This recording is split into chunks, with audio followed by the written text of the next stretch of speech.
बदहाली और कंगाली से गुजर रहे पड़ोसी मुल्क श्रीलंका में हालात काफी गंभीर हैं। इमरजेंसी हटाए जाने के बाद भी लोग सड़कों पर हैं। इस बीच श्रीलंका की क्रिकेट टीम के पूर्व कप्तान सनथ जयसूर्या ने TV9 से एक्सक्लूसिव बातचीत में अपना डर जाहिर किया। सनथ जयसूर्या ने कहा कि अगर जल्द हालात ठीक नहीं हुए तो श्रीलंका में रहना सुरक्षित नहीं होगा। उन्होंने सरकार को भी चेताया है कि आम लोगों की समस्या का जल्द हल निकाले, नहीं तो खून खराबा भी हो सकता है। श्रीलंका के पूर्व कप्तान अर्जुन रणतुंगा ने भी सरकार के खिलाफ आम लोगों के गुस्से को जायज ठहराया।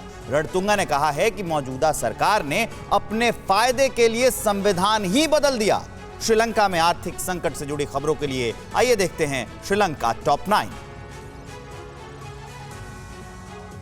श्रीलंका के मशहूर क्रिकेटर सनथ जयसूर्या ने मौजूदा संकट को लेकर बड़ी आशंका जताई है। TV9 से एक्सक्लूसिव बातचीत में सनथ जयसूर्या ने कहा कि अगर हालात जल्द ठीक नहीं हुए तो यहाँ रहना सुरक्षित नहीं होगा। उन्होंने कहा कि सरकार को जल्द ही समाधान निकालना चाहिए, क्योंकि हमारे साथ कोई भी श्रीलंका वासी खून खराबा नहीं चाहता।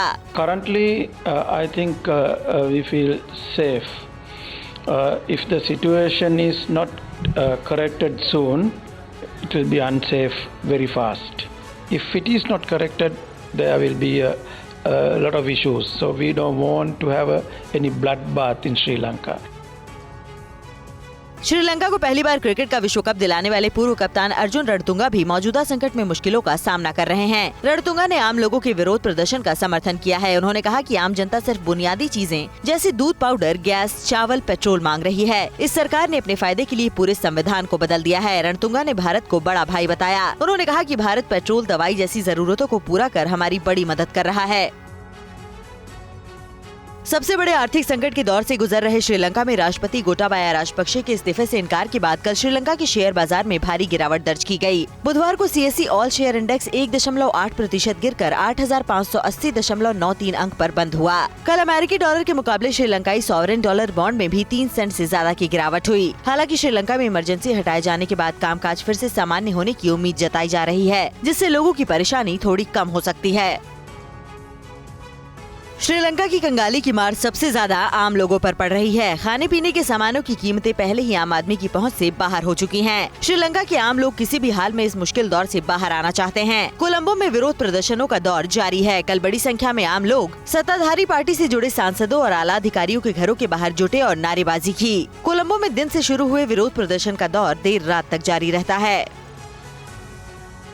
श्रीलंका की आर्थिक संकट से हर दिन हालत बद से बदतर होती जा रही है। बदहाली की मार झेल रहे आम लोग सड़कों पर हैं। राजधानी कोलंबो में बीती रात यूनिवर्सिटी के लेक्चरर और प्रोफेसर के साथ छात्रों ने भी सरकार के खिलाफ ह्यूमन चेन बनाकर विरोध जताया। हाथों में पोस्टर लिए ये लोग मशाल जलाकर सरकार को मौजूदा संकट के लिए जिम्मेदार ठहरा रहे थे। विरोध में शामिल लेक्चरर और प्रोफेसर का कहना है कि वो इस मुश्किल दौर का फौरन समाधान चाहते हैं। श्रीलंका की सरकार ने इमरजेंसी लगाने के फैसले का बचाव किया है। सरकार की ओर से जारी बयान में कहा गया कि इमरजेंसी हिंसक प्रदर्शन को लेकर लगाई गई थी। सरकारी बयान में कहा गया कि ठग राजनीति और विरोध प्रदर्शन के दौरान हुई हिंसा के लिए विपक्षी पार्टी जनता विमुक्ति पेरानुमावास पार्टी जिम्मेदार है। सरकार ने लोगों से हिंसक प्रदर्शन नहीं करने की अपील की है। सरकार मौजूदा संकट के समाधान के लिए काम कर रही है। श्रीलंका में खाने पीने के सामानों की किल्लत के साथ साथ जरूरी दवाइयों की भी कमी होने से आम लोगों के साथ बीमार लोगों की भी मुश्किलें काफी ज्यादा बढ़ गई हैं। कोलंबो के एक अस्पताल में मरीजों की भीड़ है। कई मरीजों का कहना है कि दवाई के लिए वो 1 महीने से इंतजार कर रहे हैं। अस्पताल में मरीजों को खाना मुहैया कराने में दिक्कत हो रही है। अस्पताल का कहना है कि उनके पास इस महीने भर का ही स्टॉक है। उधर कोलंबो में डीजल के लिए लंबी लाइन लग रही है। आर्थिक महासंकट से जूझ रहे श्रीलंका में बैंक ऑफ सीलोन कर्मचारी संघ ने बैंकों के पुनर्गठन की मांग की है। श्रीलंका की करेंसी की वैल्यू लगातार गिर रही है। बैंकों के पास जमा पूंजी खत्म होने के कगार पर है। बैंक ऑफ सीलोन कर्मचारी संघ ने बुधवार को सरकार के खिलाफ विरोध प्रदर्शन करते हुए मौजूदा संकट के बीच लोकतांत्रिक सुधारों के लिए बड़े अहम कदम उठाने की मांग की। बैंक यूनियन ने संसद को भंग कर तुरंत चुनाव कराने की मांग की है।